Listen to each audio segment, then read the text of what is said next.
আপনাকে সবাই চিনে, এতটুকু আপু, অন্য কিছু না। আমি অনেক কথাটা আমার অনেক মজা লাগছে। 10,000 রিসার্চ করে 1500 আমি যে কলে উঠে আমার কথাগুলো কিন্তু আমি আপনাকে বলছি, বলার কারণটা হচ্ছে আপনার সাথে যেটা হচ্ছে ভাই এখানে কিছু এরকম অভিশপ্ত একটা পর্যায়ে চলে যাবে এখানে। হ্যারি ভাই, আমার চোখে দেখা শোনেন, কয়েকজন সেন্ডার ঘর বাড়ি বিক্রি করতে বসছে। অবশ্যই সত্য কথা ভাই, এদের অভিশাপ নিতে হবে আপনাকে। টু বি অনেস্ট, আপনি নিতে হবে। বুঝছেন? আপনি জানেন মানুষ কয় প্রকার প্রতারণা করে। মানুষ একটা হচ্ছে আপনি মেন্টালি আপনাকে সিক করে আপনার থেকে আদায় করা, আর হচ্ছে আপনাকে সবকিছুর হিসাব দিতে হবে, জানেন? ওয়েট না, কিছু শাস্তি আমি আপনাকে বলি, কিছু পাপের শাস্তি স্পেসিফিকলি আপনাকে দুনিয়াতে দেওয়া হবে। স্পেসিফিকলি বলা আছে, আপনি যদি নামাজ না পড়েন সেটা আল্লাহর সাথে সংযুক্ত পাপ। আল্লাহ চাইলে আপনাকে ক্ষমা করতে পারে, বিকজ আল্লাহ রাহমানুর রাহিম, ক্ষমা করতে পারেন। আপনি আমার 10 টাকা নিয়ে গেছেন, আল্লাহ ক্ষমা করবেন আপনাকে আমি না ক্ষমা করলে? অবশ্যই। সো আপনি যদি কাউকে মেন্টালি সিক করেন, মেন্টালি ব্রেন ওয়াশ করে তার পকেট কাটেন, তার দ্বারা তাকে পাম্প পট্টি দিয়ে তার ঘর বাড়ি বিক্রি করান, সে হোমলেস হয়ে যায়, এর লাইবিলিটি আপনাকে বহন করতে হবে, আপনিও হোমলেস হবেন। লিখে রাখেন। আমার চোখের দেখা বাবা মা কষ্ট করে দেশের বাইরে পাঠাইছে, কোনো না কোনো ভাবে সে বিগতে ঢুকছে, ইনভলভ হয়েছে, তার মধ্যে সে কন্ট্রোলিং পাওয়ার নাই, সে কন্ট্রোল করতে পারে নাই, না পাইরা তো সে তার বাজেটের বাইরে টাকা সে এখানে ইনভেস্ট করছে, নষ্ট করার পরে সে এখানে চলতে পারে না।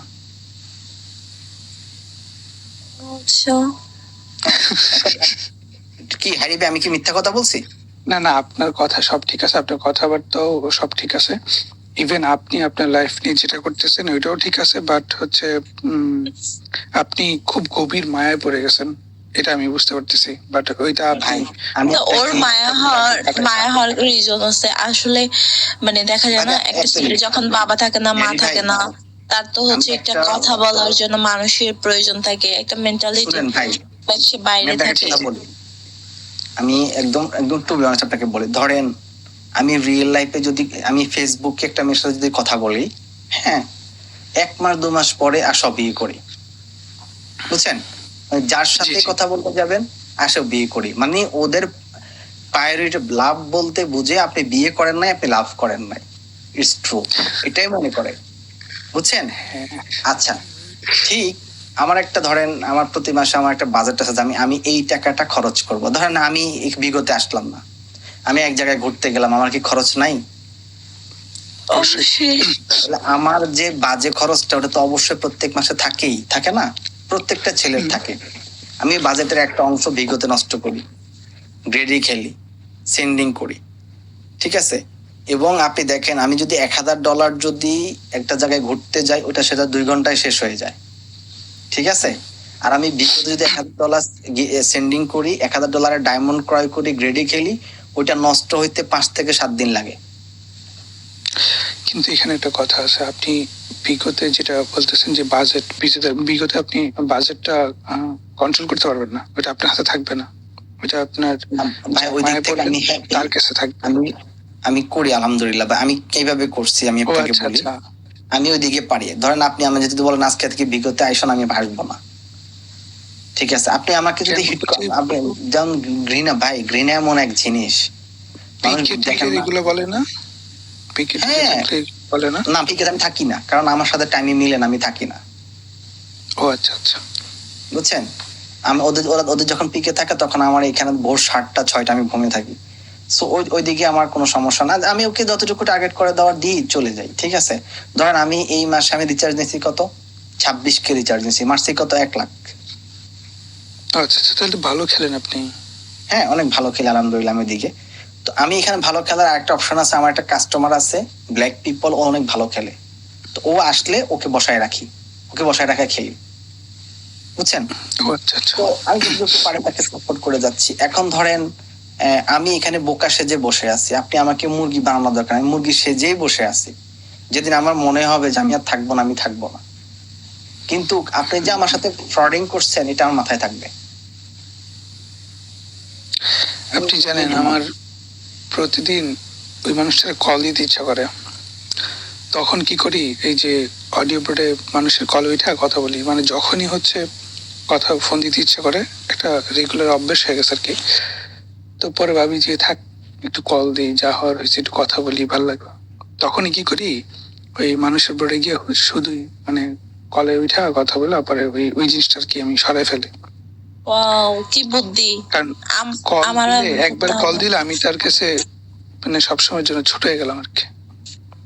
ভাই দেওয়া হয় না, একটা দিই না আর। একটা ছেলের কাছে সবচেয়ে ইম্পর্টেন্ট জিনিস হচ্ছে তার আর্থিক অবস্থান, তার পকেট, বুঝছেন? এক্স্যাক্টলি। আর একটা মেয়ের কাছে সবচেয়ে দামি জিনিস হচ্ছে তার সম্মান, বুঝছেন? এখন ধরেন এই যে মানুষ বলে না যে কেন মেয়েরা কাপড় খোলে, কল দিয়ে ওই দিছি, চিন্তা টাকা আপনাদের বাধ্য করে, বুঝছেন? এই দেখো, না, কল না, দিয়ে এই যে ভাই, কল দিলি। শপিং করার টাকা পাঠাই দিছি, শপিং করার টাকা পাঠাই দিয়ে দিছি। ওয়াও, দায়িত্ববান বয়ফ্রেন্ড। তো এখন ধরেন একটা ছেলে যখন টাকা ইনভেস্ট করে একটা মেয়ের পিছনে, তার মানে ওই মেয়েটাকে বুঝতে হবে তার সর্বোচ্চটা সে দিচ্ছে।